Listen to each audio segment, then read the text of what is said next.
Aunty আমার পাশে বসে পড়লেন এবং কথোপকথনের মাধ্যমে তার একাকিত্বের কিছু দিক শেয়ার করতে লাগলেন। তিনি বললেন, স্বামী দেশের বাইরে থাকায় প্রায় একা অনুভব করেন, আর মেয়ের পড়াশোনার ভবিষ্যৎ নিয়ে চিন্তিত থাকেন।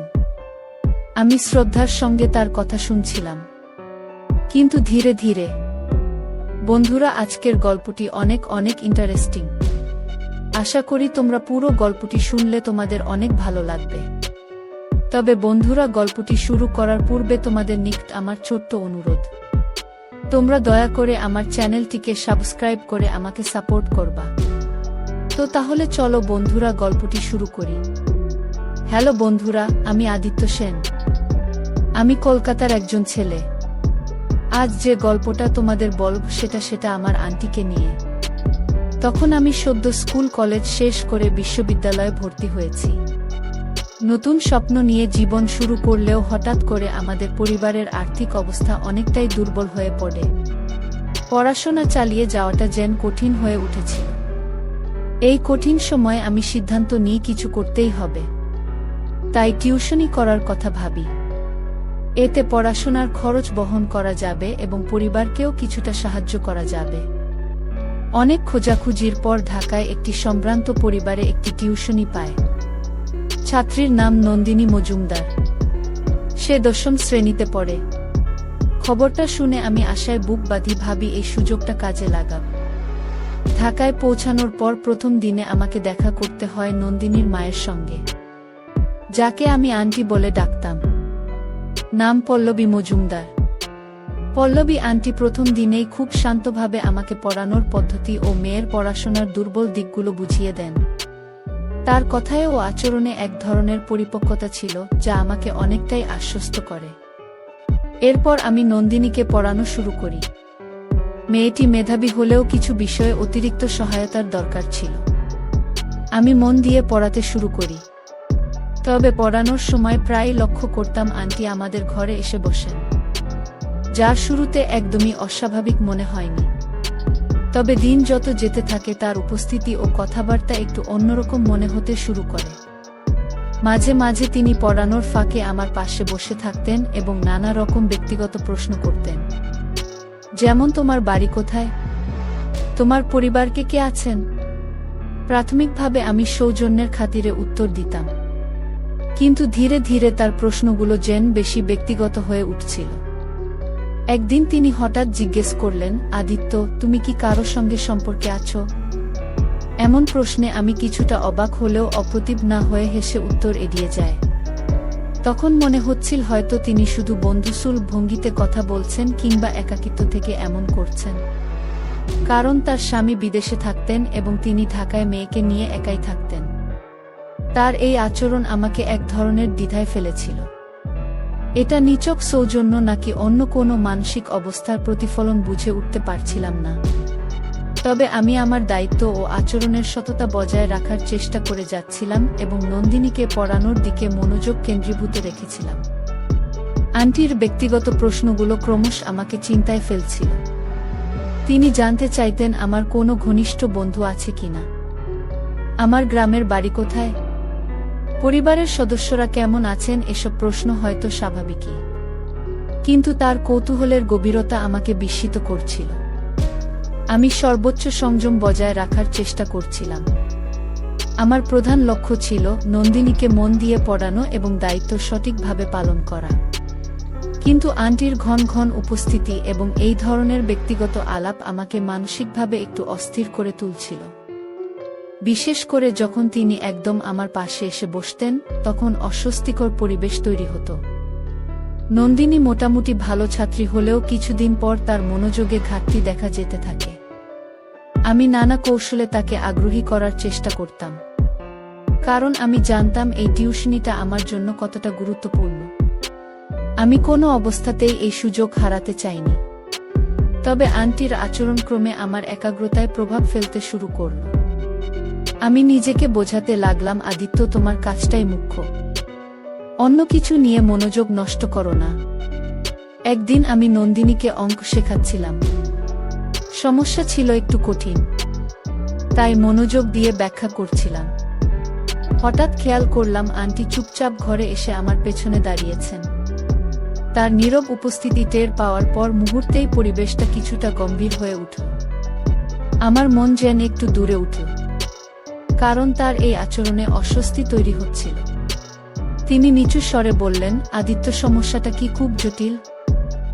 প্রশ্নটি নিরীহ হলেও সে মুহূর্তে তার অত্যন্ত ঘনিষ্ঠ অবস্থান আমার মনে কিছুটা অস্বস্তি তৈরি করল। আমি চেষ্টা করলাম স্বাভাবিকভাবে পরিস্থিতি সামলাতে এবং বললাম, না আন্টি, ও একটু মনোযোগ দিলে বুঝে যাবে। আমি নিজের অভিব্যক্তি স্বাভাবিক রাখার চেষ্টা করছিলাম। তিনি এরপর আমার পাশে বসে পড়লেন এবং কথোপকথনের মাধ্যমে তার একাকিত্বের কিছু দিক শেয়ার করতে লাগলেন। তিনি বললেন, স্বামী দেশের বাইরে থাকায় প্রায় একা অনুভব করেন, আর মেয়ের পড়াশোনার ভবিষ্যৎ নিয়ে চিন্তিত থাকেন। আমি শ্রদ্ধার সঙ্গে তার কথা শুনছিলাম, কিন্তু বুঝতে পারছিলাম এই পরিবেশে পড়ানোটা সহজ থাকছে না। তবুও আমি চুপ থেকে পরিস্থিতিকে সম্মানজনকভাবে সামাল দেওয়ার চেষ্টা করছিলাম। আমি নানা ইঙ্গিতে বোঝাতে চাইছিলাম আমার মনোযোগ পুরোপুরি নন্দিনীর পড়াশোনার দিকেই আছে। আমার উদ্দেশ্য এবং অবস্থান যাতে পরিষ্কার থাকে সে ব্যাপারে আমি সতর্ক ছিলাম। পেশাদারিত্ব রক্ষা করার চেষ্টা করছিলাম প্রতিটি মুহূর্তে। আমি জানতাম আমার আচরণই আসল বার্তা বহন করে। আন্টি তখনও আমার দিকে গভীরভাবে তাকিয়েছিলেন। তার চোখে কিছু একটার খোঁজ চলছিল যেন, তবে আমি নিশ্চিত ছিলাম না ঠিক কি। আমি শুধু চাইছিলাম পরিস্থিতি আবার স্বাভাবিক হয়ে আসুক এবং আমি আমার দায়িত্ব ঠিকমতো চালিয়ে যেতে পারি। তার ওই নীরব দৃষ্টির ভার আমাকে অদ্ভুত দ্বিধার মধ্যে ফেলেছিল। প্রতিদিন টিউশনি শেষে বাড়ি ফিরেও তার এই আচরণ নিয়ে ভাবতাম, কি কারণে তিনি এমন করছেন? তার উদ্দেশ্য কি শুধুই বন্ধুত্ব সুলভ, নাকি এর পেছনে অন্য কিছু আছে? এই সব প্রশ্ন মাথায় ঘুরত, কিন্তু আমি জানতাম আমাকে ধৈর্য হারালে চলবে না। এই টিউশনির মাধ্যমে শুধু দায়িত্ব নয়, আমার নিজের চরিত্রেরও পরীক্ষা হচ্ছিল। আন্টির এই আচরণ ধীরে ধীরে আমার জন্য এক ধরনের মানসিক চাপ হয়ে দাঁড়াচ্ছিল। কেন তিনি এমন আচরণ করছিলেন সেটা স্পষ্ট করে বুঝতে পারছিলাম না। তার চোখে যেন সবসময় অনুচ্চারিত প্রশ্ন ঝুলে থাকত, যা আমাকে একরকম অস্বস্তিতে ফেলত। আমি আমার টিউশনের সময়টাকে শুধুই শিক্ষাদান পর্যন্ত সীমাবদ্ধ রাখতে চেয়েছিলাম, কিন্তু প্রায় প্রতিদিন কোনো না কোনো অজুহাতে আন্টি আমাদের পড়ার ঘরে চলে আসতেন। কখনো চা নাস্তা হাতে, কখনো বা কোনো বই খুঁজতে এসে কিছুক্ষণ বসে থাকতেন। আমি সবসময় তার উপস্থিতিকে ভদ্রভাবে এড়িয়ে যাওয়ার চেষ্টা করতাম। তিনি যখন ব্যক্তিগত কিছু জানতে চাইতেন, আমি ভদ্রতা বজায় রেখে ছোট করে উত্তর দিতাম। আমার প্রতিটি আচরণে সচেতনভাবে এমন এক নিরপেক্ষতা বজায় রাখতাম যাতে কেউ ভুল বার্তা না পায়, কারণ আমি জানতাম এই একটি সুযোগ যদি হারাই তাহলে আমার পড়ালেখা এবং পরিবারের স্বপ্ন দুটোই ভেঙে যেতে পারে। আমার লক্ষ্য ছিল একটাই, নিজেকে প্রমাণ করা এবং পরিবারের মুখে হাসি ফোটানো। একদিন আন্টি নন্দিনীকে একটি প্রজেক্টের কাজ করতে বলেছিলেন। কাজটা শেষ করতে সময় লাগছিল আর বাইরে তখন ঝুম বৃষ্টি। আমি জানতাম বাড়িতে দেরি হলে চিন্তা করবে, তাই বেরোনোর প্রস্তুতি নিচ্ছিলাম। কিন্তু আন্টি বললেন, আদিত্য, আজ থাকো না, বৃষ্টি থামুক, তারপর যেও। সাধারণত তিনি এমন কিছু বলতেন না, তাই আমি একটু দ্বিধায় পড়ে গেলাম। আমি বললাম, না আন্টি, বাড়িতে চিন্তা করবে। তার অনুরোধ ছিল একরকম আন্তরিক। তিনি বললেন, আরে বাবা, এমন বৃষ্টিতে বের হলে অসুস্থ হয়ে যেতে পারো। তাছাড়া নন্দিনীর কাজও শেষ হয়নি, তুমি ওকে একটু সাহায্য করো। আমি একরকম নিরুপায় হয়ে সে রাতে ওদের বাসাতেই থেকে গেলাম। মনে মনে অজানা সংশয় কাজ করছিল, তবে তা প্রকাশ করিনি। রাতের খাবারের সময় আন্টি স্বাভাবিকভাবেই নানা বিষয় নিয়ে কথা বলছিলেন। স্বামী বিদেশে থাকার কথা বললেন, তার একাকিত্ব, মেয়ের পড়াশোনা সবকিছু ভাগ করে নিচ্ছিলেন একজন মায়ের মতোই। তার কথায় এক ধরনের ক্লান্তি আর অভিজ্ঞতার ছাপ ছিল, যা শ্রদ্ধার সঙ্গে শুনছিলাম, কিন্তু তবুও ভেতরে অজানা অস্বস্তি থেকে যাচ্ছিল। আমি শুধু চাইছিলাম শান্তভাবে পরিস্থিতি সামলে নিতে। খাবার শেষে তিনি বললেন, আদিত্য, তোমার জন্য পাশের ঘরের জায়গা করে দিয়েছি, বিশ্রাম নিতে পারো। আমি তাকে ধন্যবাদ জানিয়ে নির্ধারিত ঘরে চলে গেলাম। ঘরটি ছিমছাম ও গোছানো ছিল। বিছানায় শুয়ে থাকলেও ঘুম আসছিল না। আন্টির কথাগুলো বারবার মাথায় ঘুরছিল। তিনি কি কেবল এক মায়ের মতো নিজের একাকিত্ব ভাগ করে নিচ্ছিলেন, নাকি এর পেছনে আরও কিছু ভাবনার ছায়া ছিল, সেটা বুঝে উঠতে পারছিলাম না। পরদিন সকালে ঘুম ভাঙতেই দেখি আন্টি নাস্তা তৈরি করে রেখেছেন। হাসিমুখে বললেন, আশা করি ভালো ঘুম হয়েছে। আমি মাথা নেড়ে সম্মতি দিলাম। নাস্তা করতে করতে তিনি আবার কথা বললেন, এবার আমার ভবিষ্যৎ পরিকল্পনা নিয়ে। আমি বললাম, আমার স্বপ্ন একজন ভালো শিক্ষক হওয়া। পড়াশোনা শেষ করে গ্রামের স্কুলে ফিরে যেতে চাই। আমার উত্তর শুনে তিনি প্রশংসাসূচক হাসি দিলেন। বললেন, তুমি খুব ভালো ছেলে আদিত্য। তোমার মতো সৎ ও দায়িত্ববান ছেলে আজকাল খুব দেখা যায় না। তার কথায় আমি কিছুটা অভিভূত হলাম। এটা যেন একরকম মূল্যায়ন যা আমার মনকে স্পর্শ করল। তবে তখনও আমি নিশ্চিত ছিলাম না এই প্রশংসার গভীরে কি বার্তা লুকিয়ে আছে। আন্টির প্রশংসা শুনে আমার মনে এক ধরনের মিশ্র অনুভূতি কাজ করল। একদিকে ভালো লাগছিল যে তিনি আমাকে একজন দায়িত্বশীল হিসেবে দেখছেন, অন্যদিকে তার আচরণে কিছুটা দ্বিধা তৈরি হচ্ছিল। কেন তিনি হঠাৎ এত আগ্রহ দেখাচ্ছেন সেটা বুঝে উঠতে পারছিলাম না। তার দৃষ্টিতে যেন অজানা অর্থ লুকিয়েছিল। আমি ঠিক করেছিলাম, এসব নিয়ে মাথা ঘামাব না। আমি শুধু নন্দিনীকে মন দিয়ে পড়াব এবং আমার দায়িত্ব পালন করব, যাতে ব্যক্তিগত বিষয়ের প্রভাব আমার পেশাগত আচরণে না পড়ে। পরবর্তী কয়েকটা দিন বেশ নির্জন ঝাঁটেই কেটেছিল। আন্টি আগের মতো আর ব্যক্তিগত প্রশ্ন করতেন না বা হঠাৎ পাশে এসে বসতেন না। তিনি দূর থেকে পড়ানোর পরিবেশটি পর্যবেক্ষণ করতেন, তবে তার দৃষ্টিতে সেই একই মনোযোগ ও অনুসন্ধানী ভাব ছিল। আমার মনে হচ্ছিল হয়তো তিনি আমার মনোভাব বুঝে গেছেন এবং আমার অবস্থানকে সম্মান করছেন। ভেবেছিলাম হয়তো সেই অনির্বচনীয় চাপটা কেটে গেছে। একদিন পড়ানো শেষ করে আমি যখন বেরোনোর প্রস্তুতি নিচ্ছি, হঠাৎ আন্টি এসে বললেন, আদিত্য, একটু বসো, তোমার সঙ্গে গুরুত্বপূর্ণ কথা বলতে চাই। তার গলায় এমন দীর্ঘতা ছিল যা উপেক্ষা করা কঠিন। আমি চুপচাপ বসে পড়লাম। মনে হচ্ছিল কিছু অপ্রত্যাশিত কথাবার্তার সামনে আসতে যাচ্ছে। আন্টি বেশ সরলভাবে বলতে শুরু করলেন, তুমি জানো আমার স্বামী বিদেশে থাকেন। এখানে আমরা দুজন মামে একসঙ্গে থাকি। মাঝে মাঝে মনে হয় এই বাড়িতে একজন সৎ ও শক্ত মনের মানুষ থাকলে আমাদের অনেক কিছু সহজ হয়ে যেত। তার এই বক্তব্যে আমি কিছুটা অপ্রস্তুত হয়ে পড়লাম।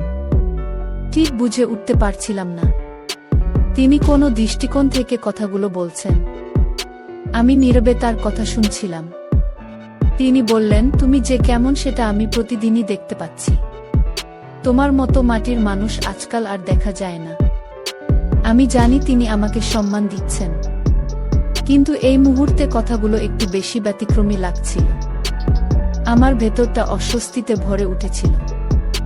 আমি অনুভব করছিলাম পরিস্থিতি একটু জটিল হয়ে উঠছে। তিনি আরো বলেন, তোমার মধ্যে আমি এমন কিছু গুণ দেখেছি যা অন্যদের মধ্যে পাইনি। তোমাকে আমি শুধু একজন শিক্ষক হিসেবে দেখছি না। কথাগুলো শোনার পর আমার মনে হচ্ছিল আমি এক কঠিন নৈতিক পরীক্ষার সম্মুখীন হয়েছি। আমি চাইছিলাম শান্তভাবে সম্মানের সাথে এই পরিস্থিতি সামলাতে। আমি সংক্ষিপ্ত অথচ স্পষ্টভাবে বললাম, আন্টি, আমি এখানে নন্দিনীর শিক্ষক হিসেবে দায়িত্ব পালন করতে এসেছি। আমি আমার পেশাদারিত্বের সীমা জানি এবং সেটার বাইরে আমি যেতে চাই না। আমার কণ্ঠে দৃঢ়তা ছিল এবং আমি সচেতনভাবে তা ধরে রাখছিলাম। এই বার্তাটা দিতে চেয়েছিলাম যাতে ভবিষ্যতে আর কোনো বিভ্রান্তি না তৈরি হয়। আমার কথা শুনে আন্টির মুখে রহস্যময় হাসি দেখা দিল। তিনি কয়েক মুহূর্ত চুপ করে আমার দিকে তাকিয়ে থাকলেন। তারপর দীর্ঘশ্বাস ফেলে বললেন, তুমি একেবারে আলাদা। ঠিক করেছি, আমি আর কিছু বলবো না। তার সেই হাসির অর্থ তখনও পুরোপুরি বুঝে উঠতে পারিনি। শুধু চাইছিলাম যেন এই পরিস্থিতির সম্মানজনক সমাপ্তি ঘটে। আমার স্পষ্ট কথার পর আন্টি মুখে যে হাসি ফুটেছিল সেটা আমার কাছে একেবারে রহস্যময় মনে হয়েছিল। তখনও বুঝে উঠতে পারিনি তিনি আসলে কি ভাবছেন বা তার এই আগ্রহের পিছনে আসল উদ্দেশ্য কি। আমার মন বলছিল আমি যেন এক অজানা ধাঁধার ভেতরে পড়ে গেছি। তবে আমি জানতাম এই পরিস্থিতিতে ধৈর্য আর সততার বিকল্প নেই। আমি নিজের অবস্থানে স্থির থাকলাম। সত্য আর পরিষ্কার উদ্দেশ্যই আমাকে পথ দেখাবে। পরের কয়েকটা দিন তিনি আমার সঙ্গে আগের মতো আর ঘনিষ্ঠভাবে কথা বলতেন না। তার ব্যবহার ছিল ভদ্রসংযত এবং কিছুটা দূরত্ব বজায় রেখে। আমি ভেবেছিলাম হয়তো আমার সেই সোজা সাপটা জবাবের পর তিনি নিজের দৃষ্টিভঙ্গি বদলেছেন। এতে আমার মধ্যে একরকম স্বস্তি ফিরে এল। আমি মন দিয়ে নন্দিনীকে পড়াতে থাকলাম। নিজের পড়াশোনা এবং এই টিউশনির দায়িত্ব এই দুইয়ের মাঝেই সম্পূর্ণ মনোযোগ কেন্দ্রীভূত করেছিলাম। একদিন পড়ানোর মাঝখানে নন্দিনী হঠাৎ বলে উঠল, আদিত্য ভাইজা মা আজকাল অনেক হাসে আর সবসময় তোমার প্রশংসা করে। তার এই কথা শুনে আমি কিছুটা থমকে গেলাম। প্রশংসা কেন? এতটা তো চিনতেনও না। যদিও আমি হেসে বিশ্বাসটা এড়িয়ে গেলাম, কিন্তু মনে মনে ভাবছিলাম আন্টির এমন আচরণের পেছনে কি সত্যিই কোনো গভীর কারণ আছে। পরের সপ্তাহে একদিন পড়ানো শেষে বের হওয়ার সময় আন্টি হঠাৎ বললেন, আদিত্য একটু বসো, তোমার সঙ্গে কিছু কথা আছে। আমি ড্রয়িং রুমে বসতেই তিনি একটি ফাইল এগিয়ে দিলেন। খুলে দেখি আমার নিজের বায়োডাটা। আমি অবাক হয়ে তার দিকে তাকালাম। তিনি শান্ত ভঙ্গিতে বললেন, আমি তোমার সম্পর্কে কিছু জানার চেষ্টা করেছিলাম। তোমার পরিচিত একজনের মাধ্যমে কিছু তথ্য পেয়েছি। এই কথা শুনে আমার ভেতরে এক ধরনের অস্বস্তি তৈরি হল। কিছুটা বিস্ময়ে কিছুটা বিরক্তিও হচ্ছিল। আমি বললাম, আন্টি আমার সম্পর্কে এত আগ্রহ কেন? আমি তো শুধুই নন্দিনীর শিক্ষক। আমার কণ্ঠে তখন আত্মরক্ষার মতো দীর্ঘতা ছিল। এমন আচরণ আমার জন্য অপ্রত্যাশিত ছিল এবং আমি চাইছিলাম তিনি সেটা স্পষ্টভাবে বুঝতে পারেন। তার মুখে কোনো বিচলিত ভাব দেখা গেল না, বরং তিনি খুব শান্তভাবে বললেন, তোমার বিরক্ত হওয়া স্বাভাবিক আদিত্য, তবে আমার এই কৌতূহলের পেছনে কারণ ছিল যা তুমি এখনো জানো না। আমি বিস্ময় নিয়ে তার দিকে তাকালাম। মনে হচ্ছিল তিনি হয়তো এবার দীর্ঘদিনের কিছু অজানা বিষয় পরিষ্কার করবেন। তখন তিনি একটু গম্ভীর হয়ে বললেন, আসলে আমি তোমার চরিত্রটা বুঝতে চাইছিলাম। তোমার সততা, দায়িত্ববোধ এবং মানসিক দৃঢ়তা আমার জানার বিষয় ছিল। কারণ তোমার মতো একজন মানুষ অনেক কিছু পরিবর্তন করতে পারে। এই কথা শুনে আমি যেন কিছুক্ষণের জন্য নিঃশব্দে বসে গেলাম। মনে হচ্ছিল এতদিন ধরে যা ঘটছিল সেটা এক ধরনের মানসিক পরীক্ষার মধ্য দিয়ে যাচ্ছিলাম। এখন আমি শুধু জানতে চাইছিলাম এই পরীক্ষার পরিণতি কি। আন্টির কথা শুনে আমি কিছুক্ষণ নিঃশব্দে বসে রইলাম। মনে হচ্ছিল আমার চোখের সামনে একটি দৃশ্য স্পষ্ট হয়ে উঠছে। তার সেই ব্যক্তিগত প্রশ্নগুলো, নীরব উপস্থিতি এবং সেই ঝড় বৃষ্টির রাতে আটকে যাওয়ার ঘটনা সবকিছু যেন এক সুপরিকল্পিত পর্যবেক্ষণের অংশ ছিল। আমি ভাবিনি যে ঘটনাগুলোকে আমি অস্বস্তিকর ভেবে এড়িয়ে গিয়েছিলাম সেগুলো এক ধরনের চরিত্র মূল্যায়নের অংশ হতে পারে। আমি তখনও হতবাক, কথা হারিয়ে ফেলেছিলাম। আন্টি আমার অবস্থা বুঝতে পেরে হালকা হাসলেন এবং বললেন, আদিত্য, আমি অনেক কিছু দেখেছি জীবনে। একজন মা হিসেবে আমি সবসময় চাই আমার মেয়ের জীবনে এমন একজন মানুষ থাকুক যে তার পাশে ছায়ার মতো থাকবে। যখন একজন বাবা দূরে থাকে তখন অনেক ঝুঁকি আর ভয় একা মা মেয়েকে ঘিরে ধরে। আমি শুধু নিশ্চিত হতে চেয়েছিলাম তুমি সেই ভরসার যোগ্য কিনা। এই কথাগুলো শুনে আমার ভেতরটা ধীরে ধীরে হালকা লাগতে শুরু করল। এতদিনের মানসিক চাপে যে ভারটা জমে উঠেছিল সেটা যেন একটু একটু করে সরে যেতে লাগল। তবে নতুন করে আরেকটা প্রশ্ন মাথায় ঘুরপাক খেতে লাগল, আন্টি আমার চরিত্র যাচাই করছিলেন শুধু একটি নির্দিষ্ট উদ্দেশ্যেই। আমি আগ্রহ নিয়ে অপেক্ষা করছিলাম তার পরবর্তী বক্তব্য শোনার জন্য। অবশেষে আন্টি কিছুটা আবেগ মিশিয়ে বললেন, আসলে আমি মনে মনে চাই তুমি আমার মেয়ের ভবিষ্যতের সঙ্গী হও। এই কথাটা শোনার পর আমি যেন মুহূর্তের জন্য স্থির হয়ে গেলাম। এমন কিছু শোনার জন্য আমি একেবারেই প্রস্তুত ছিলাম না। নন্দিনীকে আমি এতদিন শুধুই আমার ছাত্রী হিসেবে দেখেছি। এই নতুন ভাবনার বাস্তবতা আমাকে সম্পূর্ণভাবে বিস্মিত করে দিল। আমার প্রতিক্রিয়া দেখে তিনি নম্র ভঙ্গিতে বললেন, আমি জানি এটা হঠাৎ করে বলা হয়েছে, কিন্তু আমি ভেবেচিন্তাই বলছি। একজন মা হিসেবে আমার দায়িত্ব আমি চাই এমন একজন মানুষ আমার মেয়ের পাশে থাকুক যাকে আমি বিশ্বাস করতে পারি। তুমি যেভাবে নিজেকে পরিস্থিতির ভেতরেও সামলে রেখেছ সেটা আমার মনে আস্থা জাগিয়েছে। আমি তখনও সেই মুহূর্তের ভেতরে আটকে ছিলাম। মাথায় শুধু ঘুরছিল নন্দিনী, যার জন্য আমি একজন দায়িত্ববান শিক্ষক হিসেবে কাজ করছিলাম। এখন তার জীবনসঙ্গী হওয়ার প্রস্তাব পাচ্ছি। আমি স্পষ্ট বুঝতে পারছিলাম এই এক সিদ্ধান্ত আমার ভবিষ্যতের পথ সম্পূর্ণ বদলে দিতে পারে। ভাবনার গভীরে আমি ডুবে গিয়েছিলাম। তিনি আমার হাত আলতো করে ছুঁয়ে বললেন, তোমার পরিবারকে নিয়েও চিন্তা করো। আমি জানি এই সিদ্ধান্ত শুধু তোমার না, তোমার আপনজনদেরও জড়িত থাকা দরকার। কিন্তু আমি বিশ্বাস করি তুমি নন্দিনীর জন্য সঠিক একজন জীবনসঙ্গী হতে পারো। তার চোখে তখন এক অদ্ভুত আত্মবিশ্বাস। আর আমার ভিতরে তখন এক অনির্ধারিত প্রশ্ন, এই পথে হাত কিনা সেটা আমার ভেতরের সিদ্ধান্তেই নির্ভর করছে। আন্টির প্রস্তাব শুনে আমি যেন বিস্ময়ের এক গভীর সাগরে ডুবে গেলাম। আমার মাথায় হাজারো প্রশ্ন ঘুরপাক খেল। নন্দিনীকে আমি সবসময় ছোট বোন কিংবা একজন ছাত্রীর মতোই দেখেছি। তার সঙ্গে এমন কোনো সম্পর্কের কথা আমার চিন্তাতেও ছিল না। এই অপ্রত্যাশিত প্রস্তাব আমার জীবনের গতিপথ একেবারে অন্যদিকে ঘুরিয়ে দিতে পারে, এটা আমি বুঝতে পারছিলাম না। আমি আন্টির দিকে তাকিয়ে রইলাম, কিন্তু আমার মন এখনো সেই বিভ্রান্তি থেকে বেরোতে পারছিল না। আমার নীরবতা দেখে আন্টি ধীরে বললেন, আদিত্য, আমি জানি এটা তোমার জন্য বড় সিদ্ধান্ত। তুমি সময় নিতে পারো, ভালো করে ভাবো। কিন্তু আমি নিশ্চিত তুমি আমার মেয়েকে সুখে রাখতে পারবে। তার কথায় এক আন্তরিকতা ছিল যা আমাকে কিছুটা স্বস্তি দিল। বুঝতে পারলাম তার উদ্দেশ্য মোটেই খারাপ নয়, বরং একজন মায়ের দৃষ্টিকোণ থেকে মেয়ের জন্য সেরা চাওয়া। আমি ধীরে ধীরে নিজেকে সামলে বললাম, আন্টি, আমি এই বিষয়ে কথা বলার জন্য পুরোপুরি প্রস্তুত ছিলাম না। আমাকে কিছুটা সময় দিন যেন আমি সবকিছু ভালো করে ভাবতে পারি। তিনি মাথা নেড়ে সম্মতি জানালেন। আমি সেখান থেকে উঠে দ্রুত নিজের ঘরে চলে গেলাম। বিছানায় শুয়ে সারারাত ঘুম আসছিল না। আমার মাথায় আন্টির কথাগুলো ঘুরপাক খেল আর নন্দিনীর নিষ্পাপ মুখটা চোখের সামনে ভেসে উঠছিল। পরের দিন সকালে আমি বাবা মাকে ফোন দিয়ে সব কথা খুলে বললাম। তারা প্রথমে অবাক হলেও আমার পরিস্থিতি বুঝতে পেরেছিল। বাবা বললেন, আদিত্য, তোমার জীবনে এটা বড় সিদ্ধান্ত। যদি মনে করো নন্দিনী ভালো মেয়ে এবং এই সম্পর্ক তোমার জন্য মঙ্গলজনক হবে, তাহলে ভালো করে ভাবো। তাদের সমর্থন পেয়ে আমার মন খানিকটা হালকা হলো। সেদিনই আমি আন্টির সঙ্গে দেখা করে বললাম, আমি এই সম্পর্ক নিয়ে আগ্রহী। আমার কথা শুনে তিনি খুব খুশি হলেন। চোখে যেন শান্তির ছায়া ছিল। তিনি জানালেন, নন্দিনীর সাথেও কথা হয়েছে, আর সেও এই সম্পর্ক নিয়ে ইতিবাচক। আমার মনে তখন এক মিশ্র অনুভূতি কাজ করছিল।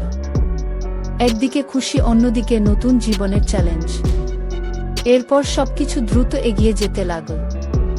আন্টি আমার এবং নন্দিনীর বিয়ের প্রস্তাব আমার পরিবারের কাছে পাঠালেন। দুই পরিবারের সম্মতিতে আমাদের বিয়ে আয়োজন করা হলো। ঢাকার সেই বাড়িতে এক সাদামাটা কিন্তু উৎসবমুখর অনুষ্ঠানে আমাদের বিয়ে সম্পন্ন হলো। আমার টিউশনের অভিজ্ঞতা, আন্টি সেই রহস্যময় দৃষ্টি, আর আমার চরিত্রের পরীক্ষা সবকিছুই একটি সুন্দর পরিণতির দিকে নিয়ে গেল। আন্টির এই পরীক্ষা আমার জীবনের এক বড় আশীর্বাদ ছিল। তিনি শুধু একজন ভালো জীবনসঙ্গী খুঁজেননি, বরং একজন সৎ, পরিশ্রমী ও দায়িত্বশীল মানুষ খুঁজেছিলেন তার মেয়ের জন্য। আর আমি সেই পরীক্ষায় সফল হয়েছি। আমার মনে তখন শান্তি বিরাজ করছিল, কারণ আমি আমার সততা ও নিষ্ঠা অটুট রেখেছি। আজ আমি একজন সুখী জীবনসঙ্গী, আর আমার স্ত্রী নন্দিনীকে নিয়ে আমার জীবন পূর্ণতা পেয়েছে। পরিশেষে বন্ধুরা, আমি তোমাদেরকে একটি কথাই বলবো। সময় এমন পরিস্থিতি আসে যা আমাদের বিশ্বাস ও দৃঢ়তা পরীক্ষা করে। কিন্তু সেই সব পরীক্ষায় যদি আমরা আমাদের সততা, অস্থিরতা ধরে রাখতে পারি, তবে সফলতা অবধারিত। ধৈর্য, নিষ্ঠা ও চারিত্রিক দৃঢ়তা জীবনের অপ্রত্যাশিত সুন্দর সাফল্যের পথে নিয়ে যায়। আন্টিরা এই পরীক্ষা প্রমাণ করে প্রকৃত মূল্যবোধ কখনো ম্লান হয় না, বরং সময়ের সাথে আরও উজ্জ্বল হয়ে জীবনের সঠিক পথ দেখায়। বন্ধুরা, আজকে এই পর্যন্তই। আবারও আসব তোমাদের মধ্যে নতুন কোনো এক গল্প নিয়ে। গল্পটি যদি তোমাদের ভালো লাগে তাহলে লাইক, কমেন্ট, শেয়ার এবং সাবস্ক্রাইব করে আমাকে সাপোর্ট করবা। প্রতিদিন আমি তোমাদেরকে নতুন গল্প উপহার দিব। পরিশেষে তোমাদের সকলের সুস্বাস্থ্য কামনা করি। তোমাদের সকলকে অসংখ্য ধন্যবাদ বন্ধুরা, এতক্ষণ ধৈর্য ধরে গল্পটি শোনার জন্য।